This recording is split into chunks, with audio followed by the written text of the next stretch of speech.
ano, Lazada kay ano mo bossing, Bossy accessories. Ito yung mga boss ang ano, interlock.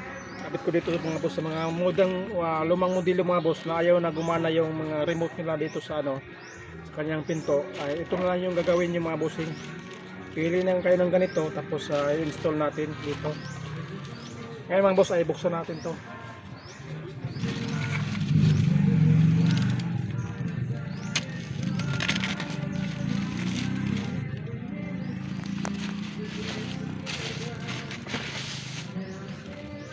Ay, Bossy accessories.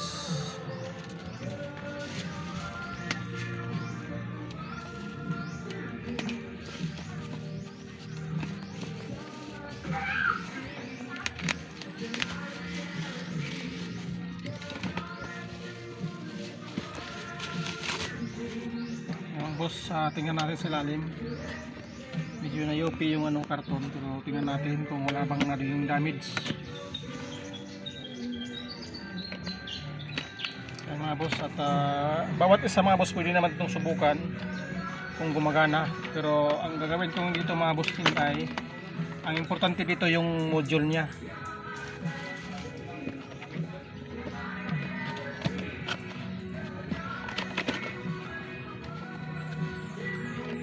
Ito mga boss, ito yung importante dito, kung gumagana ba siya. Subukan natin yung remote. Yan, may ilaw naman mga boss, yan, yan. At ang gagawin ko mga boss ay i-install ko muna ito ng power dito para masubukan ko lahat ng ano, ng pyesa na ikakabit natin kung gumagana ba siya mga boss. Ngayon ay alagyan ko muna ito ng supply dito sa sasakyan mismo para masubukan bago ko ikabit dito sa natin unit mga bossing. Meron naman siyang wiring diagram mga boss, kaya sisimulan ko na pag-install ito mga boss, at maya maya ay share ko sa iyo mga boss kung paano natin ito ilalagay. I-install ko muna para mabilis tayo mga bossing, okay? Masubukan natin yung gumagana ba yung Bossy accessories na car central lock module sa in-order natin pisa. Okay mga boss, update ko kayo mamaya. Okay. Ayan mga bossing, install ko na yung wiring nya. Dalawang wire na naman ito mga boss. Ito positive at saka ito ang itim may negative.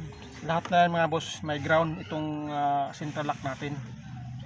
Ito yung kagandahan ng ano ng Bossy accessories, central lock nila, kasi hindi sasakit yung ulo mo mga boss kakahanap ng saan mo ilagay yung mga ibang wire natin mga bossing sa kanyang module.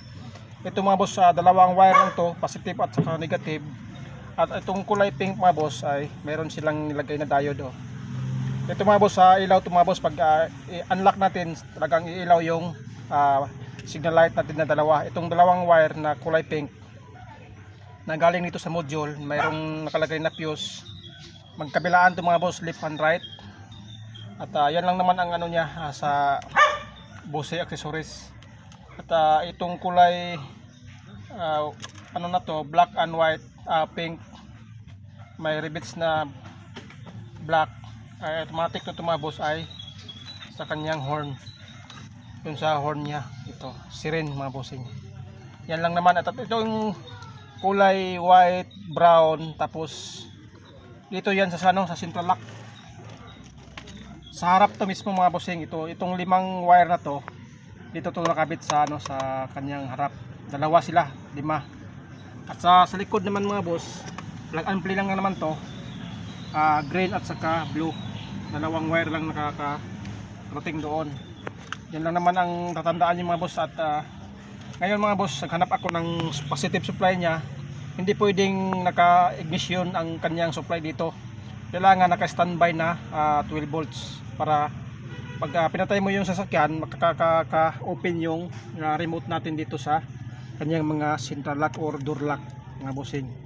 At saka itong black ay pwede man tayo maghanap ng solid ground dito mga bossing. Ngayon ay ikinabit ko muna to sa tester ko para masubukan natin na talagang gagana itong apat na kanyang actuator mga bossing. Ito mga boss, dapat ay magsabay silang aangat at gamit nitong remote at saka itong kanyang module ito. Subukan natin mga boss, dapat gagalaw yung apat na yon para ma-proof natin mga boss na meron siyang gumagana ang kanyang central lock nang galing dito sa control ng module natin. Okay, subukan natin mga boss na i-unlock or i-close natin kasi naka-unlock yan. I-close natin yun. Kita nyo mga boss, gumalaw siya apat. I-unlock natin yun. Napakasimple lang i-wiring nito mga bossing. Kaya nyo i-wiring ito mga bossing. At subukan natin ulit para ma-proof na natin na gumagana talaga ang kanyang central lock actuator. Close natin yan, unlock natin yan. At next nito mga boss ay hahanapin natin itong wire na galing doon at sa mga bawat pinto niya mga boss para maikabit natin itong kanyang actuator. Kung gumagana naman sila lahat mga boss ay okay, pero hindi naman talagang magkakabit tayo ng panibagong wire mga boss papunta ng bawat pinto ng kanyang sasakyan mga boss. Okay mga boss, at dito kung mamaya pag mahanap ko na yung mga wires dito na pagkakapitan natin ng central actuator mga boss.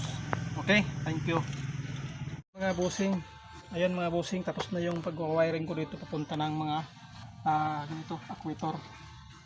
Yung mga actuator mga boss, itong kulay blue mga boss ay open to siya, tapos yung kulay green ay close. Tapos dito naman mga boss, sa sinabi ko mga bossing, katulad kanina, itong kulay pula na galing ng module, punta to ng positive na standby mga boss, hindi yung galing sa ignition. Dapat nag-standby siya na positive. Tapos itong kulay black na ito mga bossing, ito sa module ay automatic yan ground mga bossing. Tapos itong pink mga boss, itong dalawang pink na to galing dito sa module, iisa lang siya, pero paglabas dito sa may diode mga bossing, nilagyan kasi ito ng diode para hindi magloko yung signal light natin.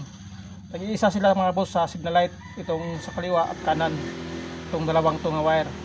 At saka may isa pang pink mga bossing dito sa sa module.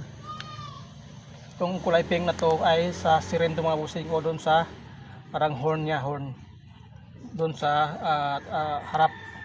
At saka itong kulay green mga bossing at saka blue ay ito na yung pupunta ng mga actuator. At ito namang yung brown mga boss at saka itong puti ay ito tong sa main switch ng actuator natin. May 5 wire siya. Ganito, 5 wire. Doon yan ikakabit. Pwede lang yang isa ang ikakabit nyo mga boss. Ang sa indales ay pwede na itong dalawa. Ito, basta may nakakabit na 5 wire ng actuator natin na isa. Okay? At ngayon mga boss ay subukan na natin to.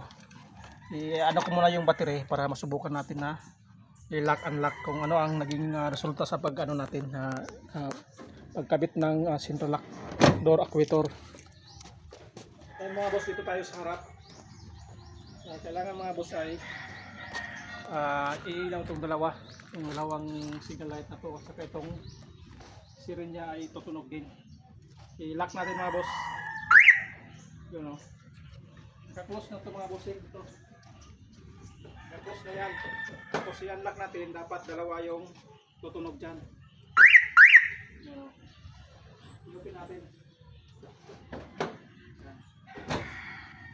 Yan mga boss, at yun lang yung pag-install ng central lock actuator sa ating mga old model na ganitong sasakyan mga bossing. At kung nahihirapan na kayo mga boss at minsan ay nagsasarado yung automatic close yung inyong mga pinto, ay sigurado mga boss may problema yung module ng central lock. Kaya bumili na kayo ng central lock mga boss na maganda. Central lock na binili ko kay kay Bossy mga boss. Bossy accessories.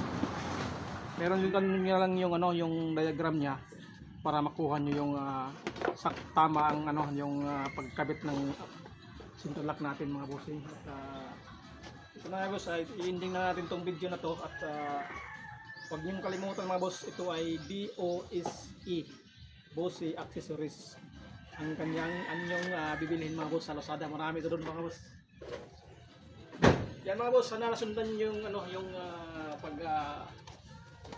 tuturo ko sa inyo kung paano maglagay ng door lock actuator or central lock sa ating mga old model na sasakyan mga boss. Kung meron kayong problema sa inyong masasakyan na tulad nito at i-click nyo lang mga boss, o comment na kayo sa ating comment section para matawagan mo kayo, at bibilihan natin ng center lock ng inyong mga sasakyan mga boss, para hindi na kayo maging problema sa inyong mga sasakyan mga bossing. Sa last nating test mga bossing,